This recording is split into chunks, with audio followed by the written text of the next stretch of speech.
এবারের হাজ্জে জন্ম নেওয়া প্রথম শিশুর নাম মোহাম্মদ। ইমাম মাহাদির সাথে কি কোনো মিল রয়েছে?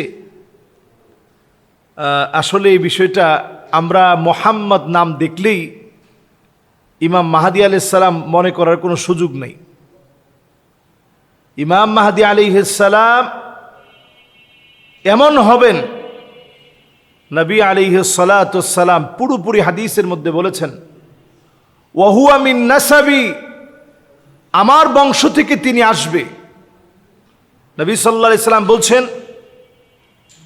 ইসমুহু কা ইসমি, আমার নামের মতো তার নাম হবে। আই মিন ইতরাতি, আমার নসব থেকে সে দুনিয়ায় আসবে। তো ইমাম মাহদি আলাইহিস সালাতুস সালাম তিনি দুনিয়ায় আসবেন নবীজি সাল্লাল্লাহু আলাইহি ওয়াসাল্লামের নাম নিয়ে। উনার মায়ের নাম হবে নবীজির মায়ের নামে নাম, ওনার বাবার নাম হবে নবীজির বাবার নামে নাম।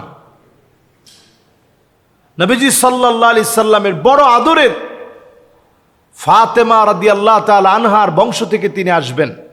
এই জন্য রাসূল বলছে, ওয়াহুয়া মিন ইতরাতি, আমার বংশ থেকে আসবে। অন্য হাদিসের ভিতরে নবী আলাইহিস সালাতুস সালাম বলছেন, আমার হাসানের বংশ থেকে আসবে।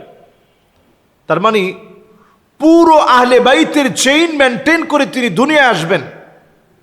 আহলে বাইতের চেইন থেকে, নসব থেকে তিনি দুনিয়ায় আসবেন, এই ইতরাত থেকে তিনি দুনিয়ায় আসবেন। শিয়াদের মতামত হচ্ছে তিনি আসবেন হুসাইন রাদিয়াল্লাহু তাআলা আনহুর বংশ থেকে। আহলে সুন্নাহ ওয়াল জামাতের আকীদা হচ্ছে তিনি আসবেন হাসান রাদিয়াল্লাহু তাআলা আনহুর বংশ থেকে। তাহলে এবার হজের মধ্যে যেই প্রথম যে শিশুটি জন্ম নিয়েছে, যার নাম রাখা হয়েছে মোহাম্মদ, এটা বলার কোনো সুযোগ নাই যে ইনি ইমাম মাহদি। তবে হ্যাঁ, আমরা এই কথা বলতে পারি যে শিশু বাচ্চা জন্ম নিয়েছে তার জন্য দোয়া করতে পারি। আমরা বলতে পারি যে আল্লাহ রাব্বুল আলামিন এই শিশুকে কল্যাণ দান করবে, এমন একটা বরকতের সময় সে জন্মগ্রহণ করেছে এবং মুবারক বরকতের জায়গায় সে জন্মগ্রহণ করেছে। আল্লাহ রাব্বুল আলামিন তাকে বরকত দিবেন, বরকতে পরিপূর্ণ করবেন, এই দোয়া আমরা করতে পারি। এরপরে আসুন, ইমাম মাহদি আলাইহিস সালাতুস সালাম কারিয়া নামক জায়গায় জন্মগ্রহণ করবেন। যদিও সনদটা অত্যন্ত দুর্বল, ইমাম মাহদি আলাইহিস সালাতুস সালাম কারিয়া নামক জায়গায় জন্মগ্রহণ করবেন, সনদটা দুর্বল। দুর্বল হওয়ার পরেও যদি এখানে আমি বলি যে যদি কেউ মনে করে পবিত্র মক্কাতুল মুকাররমায় জন্মগ্রহণ করবে অথবা এর আশেপাশে জন্মগ্রহণ করবে, এই বিষয়টি সঠিক নয়।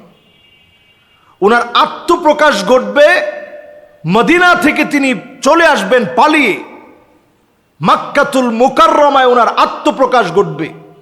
কোন জায়গায়? ঠিক হাজরে আসওয়াদ আর মাকামে ইব্রাহিমের মাঝামাঝিতে তিনি দাঁড়িয়ে থাকবেন।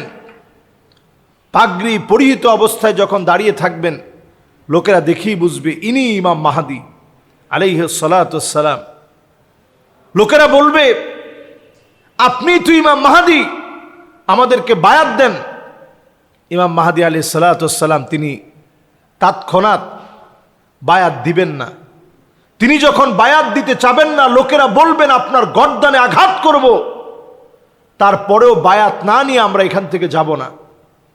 এরপর ইমাম মাহদি আলাইহিস সালাতুস সালাম তিনি যখন বায়াত দিবেন, বায়াত দেওয়ার পরে এই মানুষগুলো সুপথের দিকে আসবে, হেদায়েতের স্বাদ আরো বেশি পাবে। দেখুন, উনার নাম হবে মুহাম্মদ বিন আব্দুল্লাহ। কিন্তু মুহাম্মদ বিন আব্দুল্লাহ হওয়ার পরেও উনাকে ইমাম মাহদি কেন বলা হয়? ইমাম মানে লিডার, মাহদি মানে সুপথ প্রাপ্ত, যিনি পদ পেয়েছেন, সুপথ প্রাপ্ত হয়েছেন, এটা ওনার উপাধি। যেমন আমাদেরকে অনেকে অনেক রকম উপাধি দিয়ে থাকেন আপনাদের ইচ্ছা অনুযায়ী। তো এই উপাধি ইমাম মাহদি আলাইহিস সালাতুস সালামের উপাধি হচ্ছে ইমাম মাহদি, উনার মূল নাম হচ্ছে মোহাম্মদ বিন আবদুল্লাহ। উনার স্পেশাল একটা পাওয়ার হচ্ছে শত্রুপক্ষ উনাকে কোনো আক্রমণ করতে পারবে না। যে উনাকে আক্রমণ করবে মাটি উনাকে গিলে খেয়ে ফেলবে, ওই জালেমকে মাটি গিলে খেয়ে ফেলবে, মাটি তাকে আক্রমণাত্মক হয়ে গিলে খেয়ে ফেলবে, মাটির মধ্যে মিশিয়ে দিবে, জালেমের চিহ্ন নিশ্চিহ্ন হয়ে যাবে। ইমাম মাহদীকে আল্লাহ রাব্বুল আলামিন এমন একটা সুপার পাওয়ার দান করবেন, সেই সুপার পাওয়ারের ফলে সারা পৃথিবীর ভিতরে সিদকান ও আদলা, সত্য আর ন্যায় প্রতিষ্ঠিত হবে। ইমাম মাহদী আলাইহিস সালাতু ওয়াস সালামের 6 বছর পরে এই পৃথিবীতে দাজ্জালের আগমন ঘটবে। অথচ আজকে তারা সকল বিষয় প্রস্তুত করে ফেলেছে, আর আমরা নতুন নতুন কোনো একটা ইস্যু হলে, কারো নাম মোহাম্মদ হলে, অথবা অনেক সময় দেখা গিয়েছে এই পর্যন্ত শত শত ইমাম মাহাদির দাবিদার বের হয়েছে যে আমি ইমাম মাহাদি। আমাদের বাংলাদেশে পর্যন্ত অনেক ইমাম মাহাদির দাবিদার বের হয়েছে। আজকের এই ছোট্ট এই প্রশ্নের উত্তরে যদি বলতে চাই, তাহলে আমরা বলবো ইমাম মাহদী আলাইহিস সালাতু ওয়াস সালামকে খোঁজা আমার দায়িত্ব নয়। উনি যখন প্রকাশিত হবে, সত্যনের পথে যারা এতদিন ধরে চলছে তারা অবলীলায় উনার জন্য পাগল পারা হয়ে যাবে। উনার কাছে আল্লাহ রাব্বুল আলামিন পৌঁছে দিবেন। আপনি দেখবেন হকের তালাশ যারা করে, সে যে প্রান্তে যেখানে থাকুক না কেন, অনেক ভণ্ডদের সঙ্গে সে মিশেছিল, কিন্তু হকের তালাশ তার ভিতরে ছিল। আল্লাহ তাআলা ঠিকই তাকে দিনের দিকে নিয়ে আসছেন। এই জন্য ইমাম মাহদী আলাইহিস সালাতু ওয়াস সালাম 40 বছর বয়সে তিনি আত্মপ্রকাশ করবেন। এখন এই বাচ্চাকে কোনোভাবেই ইমাম মাহদী বলার সুযোগ নেই। ইমাম মাহদীকে আল্লাহ রাব্বুল আলামিন আখিরুজ জামানে ছোট আলামতের একেবারে শেষ হিসেবে আল্লাহ তাআলা প্রেরণ করবেন।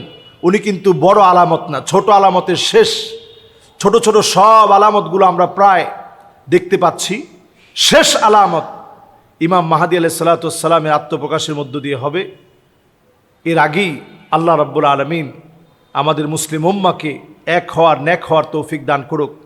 আল্লাহ রাব্বুল আলামিন আমাদেরকে ঐক্যবদ্ধ হয়ে দ্বীনের কাজ করার তৌফিক দান করুক। আসসালামু আলাইকুম ওয়া রাহমাতুল্লাহি ওয়া বারাকাতুহু।